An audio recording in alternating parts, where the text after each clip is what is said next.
Bismillahirrahmanirrahim. Assalamualaikum warahmatullahi wabarakatuh. Para sahabat-sahabatku, para sedulur, semoga selalu senantiasa dalam lindungan Allah Subhanahu wa taala. Saya doakan semoga selalu dalam keadaan sehat, selalu diberikan rezeki yang melimpah oleh Allah Subhanahu wa taala, selalu senantiasa dalam lindungan Allah Subhanahu wa taala, dijauhkan dari segala macam musibah, penyakit dan sebagainya. Semoga bahagia di dunia dan akhirat. Amin ya Allah ya rabbal alamin. Para sahabat-sahabatku, jika berkenan silahkan klik tombol subscribe di bawah ini. Terima kasih banyak para sedulur, para sahabatku. Saya doakan semoga Gusti Allah Subhanahu wa taala membalas kebaikan-kebaikan para sahabat-sahabatku, para sedulurku semua sekalian. Amin ya Allah ya rabbal alamin. Para sahabatku, pada kesempatan kali ini saya akan mencoba mengulas dan mengupas sebuah tema yang menarik ya, yaitu sebuah karomah dari waliullah, salah satu dzurriyyah atau keturunan dari Kanjeng Sunan Gunung Jati atau Syekh Syarif Maulana Hidayatullah, yang beliau adalah merupakan seorang raja, seorang sultan. Beliau adalah Sultan Sepuh Syaifuddin Matangaji atau Sultan Sepuh yang kelima. Orang tua dari Sultan Matangaji itu adalah Sultan Sepuh yang keempat, yaitu Sultan Raja Amir Sena Muhammad Zainuddin yang bertahta pada tahun 1753 sampai dengan tahun 1773 Masehi.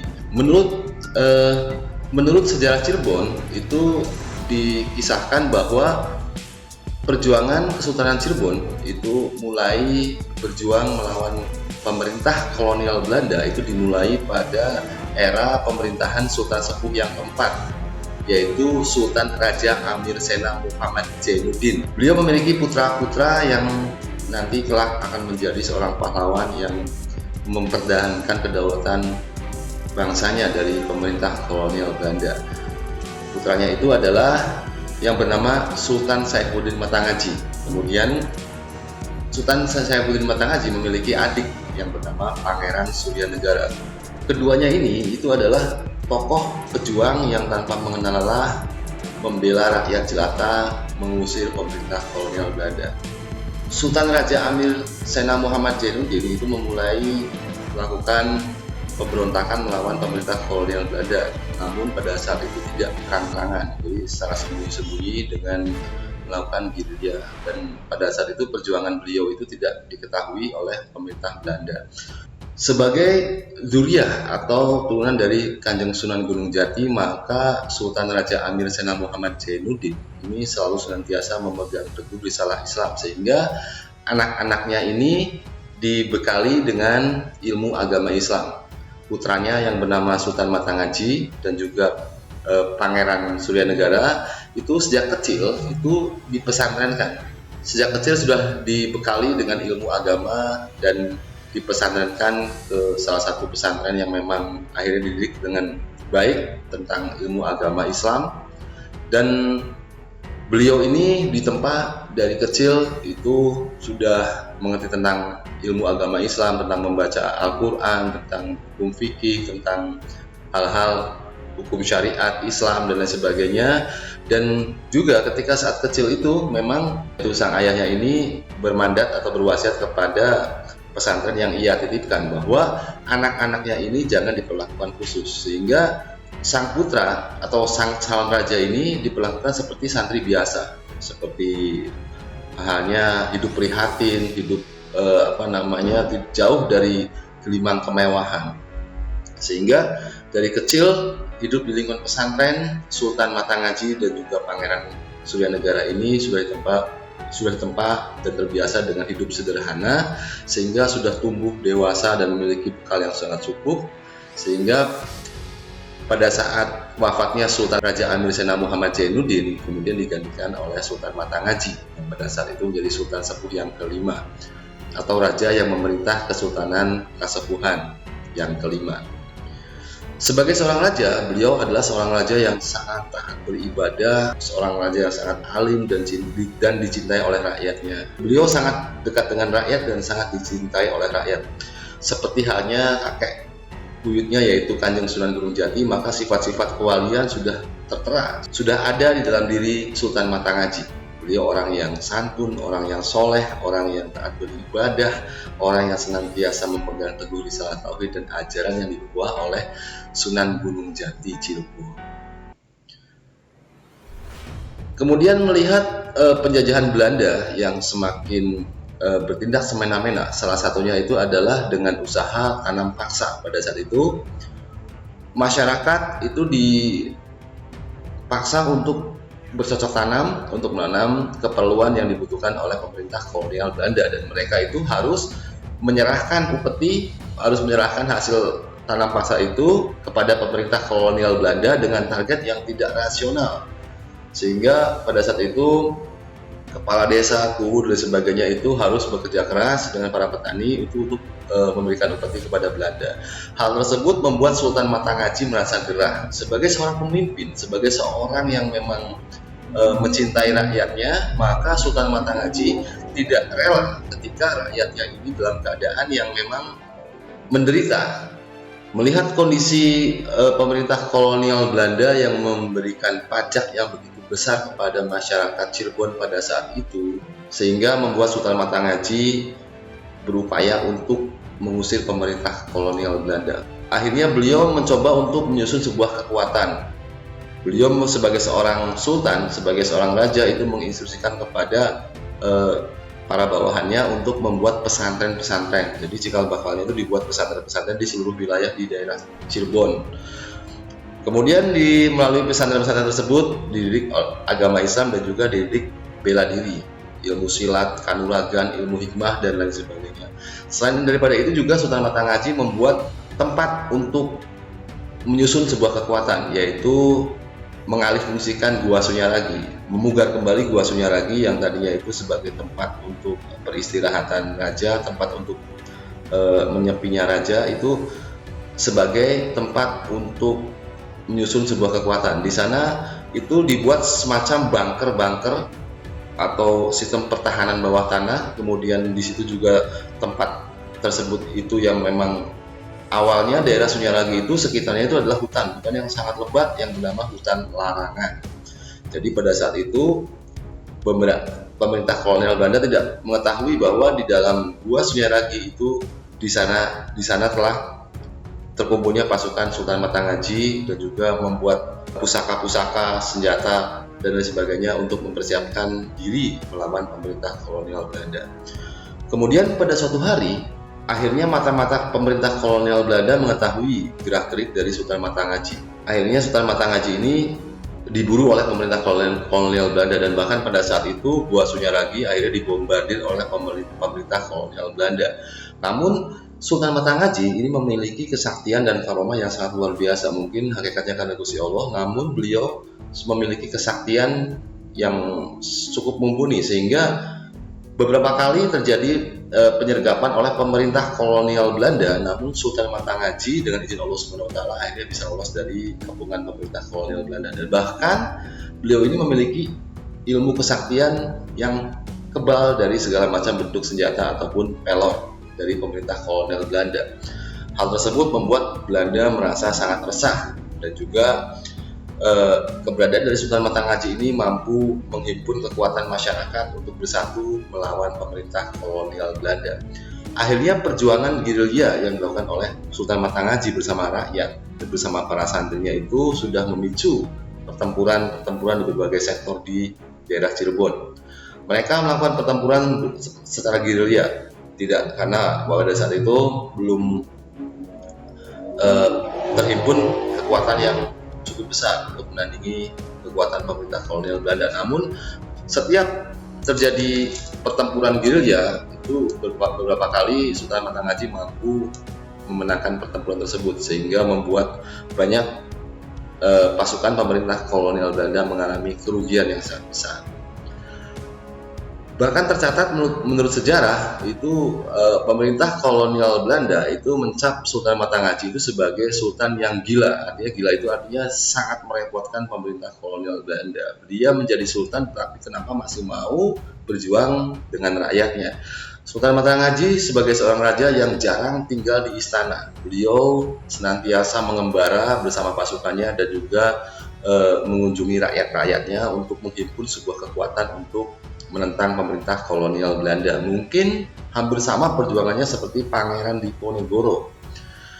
Sebagai seorang raja, beliau sangat dekat dengan rakyat, sangat mencintai rakyatnya, dan juga sangat alim dan bijaksana, sehingga perjuangan Sultan Matanghaji mampu menghimpun banyak kekuatan dan dukungan dari berbagai macam pesantren, ulama, kiai, dan juga tokoh masyarakat dan juga pemuda pada saat itu bergabung pasukannya untuk menentang pemerintah kolonial Belanda bersama Sultan Matanghaji.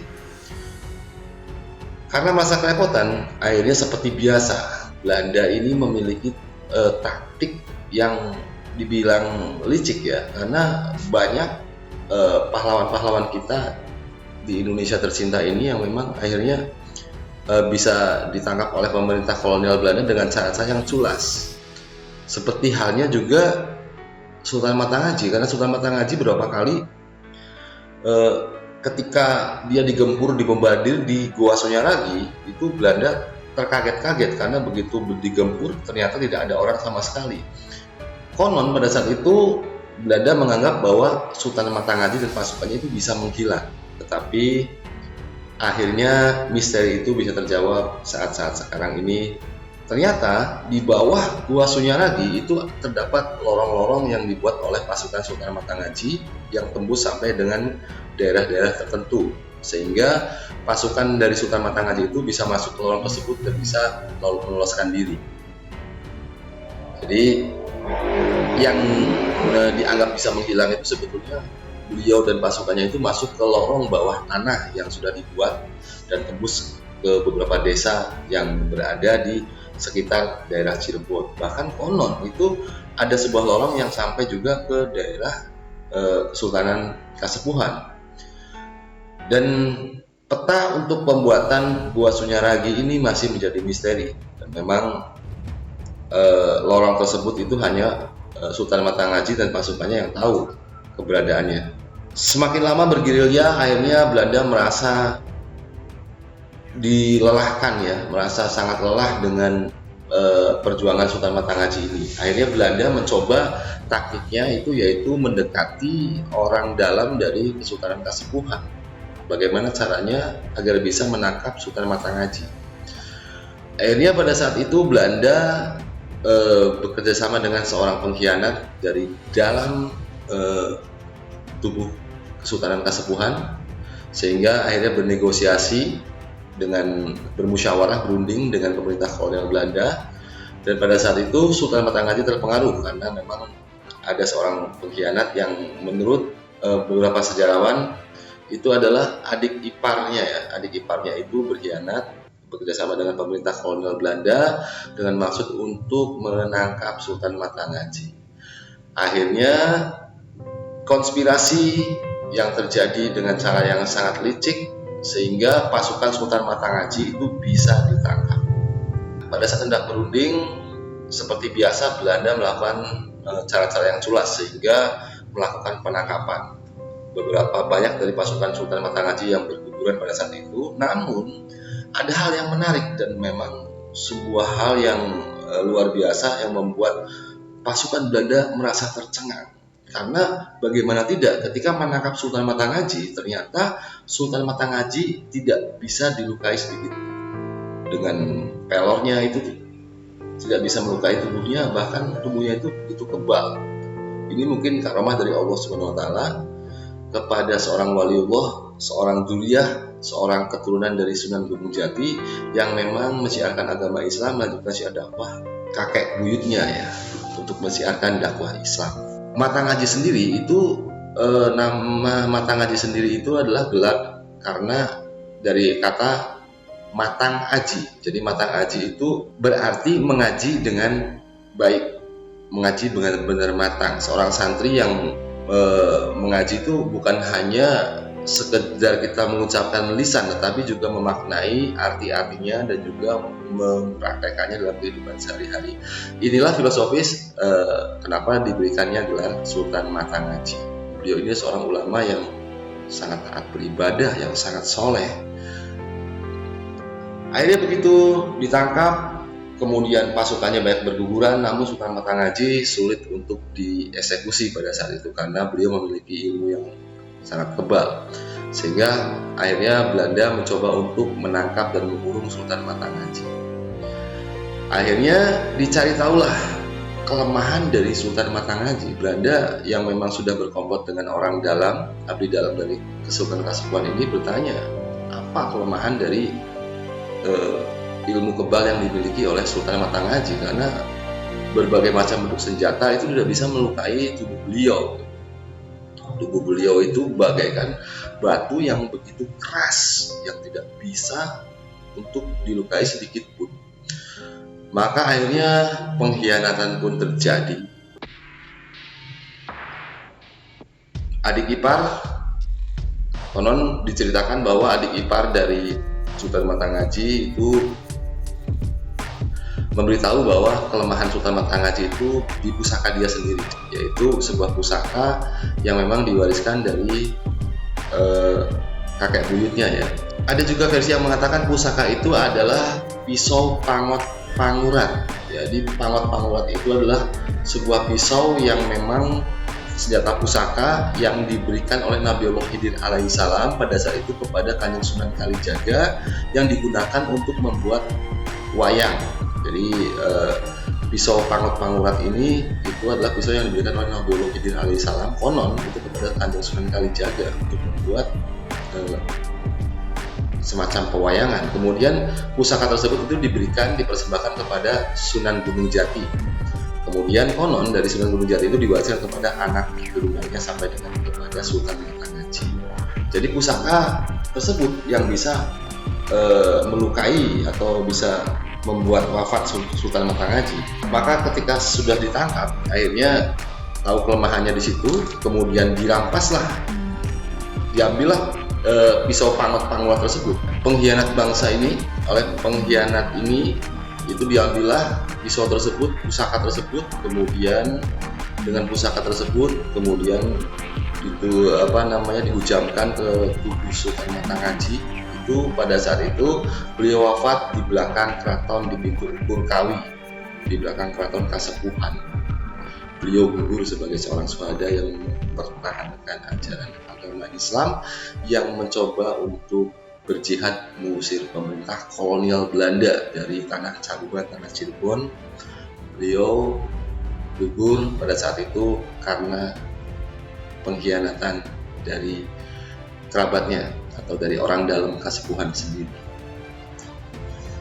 Para sahabatku, kisah ini itu memberikan inspirasi kepada kita bahwa seorang waliullah, seorang ulama, seorang sultan Kasepuhan yang kelima, Sultan Matanghaji yang sangat terkenal, yang memang beliau ini menjadi panutan dan juga menjadi seorang pahlawan karena beliau adalah mampu mengkoordinir masyarakat, mengkoordinir warganya, mengkoordinir pasukannya untuk menentang pemerintah kolonial Belanda. Pasca wafatnya Sultan Matanghaji, itu perjuangan menentang pemerintah kolonial Belanda di tubuh keraton atau Kesultanan Cirebon belum berakhir. Walaupun ada pengkhianatan, namun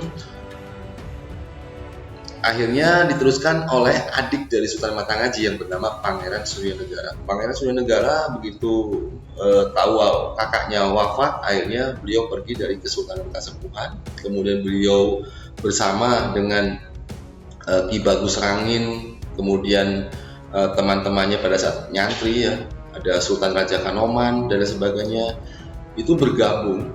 Kanoman, Kesepuhan, Kecirebonan, Keprabonan itu semua bergabung bersama masyarakat, itu membentuk sebuah kekuatan melakukan gerilya, meneruskan perjuangan Sultan Matanghaji sampai akhirnya Pangeran Suryanegara bersama Ki Bagus Rangin dan pasukannya ini membentuk sebuah kekuatan besar dan mereka mempersiapkan untuk melakukan pertempuran besar-besaran melawan pemerintah kolonial Belanda, yaitu di sebuah desa yang bernama Desa Kedongdong yang dikenal dengan Pertempuran Kedongdong atau Pertempuran Santri. Pada saat itu, seluruh santri di daerah Cirebon itu berkumpul yang tadi sudah dibina oleh Sultan Matanghaji, itu yang sudah dilatih ilmu kanuragan dan kesaktian. Mereka berkumpul di Desa Kedongdong, kemudian melakukan pertempuran besar-besaran melawan pemerintah kolonial Belanda.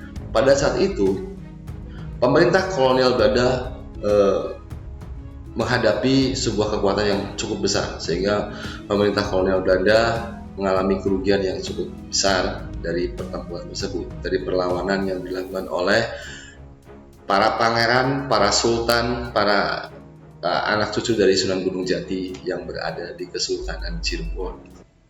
Para sahabatku, hikmah yang bisa saya sampaikan dari kisah ini itu adalah bagaimana susah payahnya seorang Sultan Matangaji itu mencoba untuk mengusir pemerintah kolonial Belanda.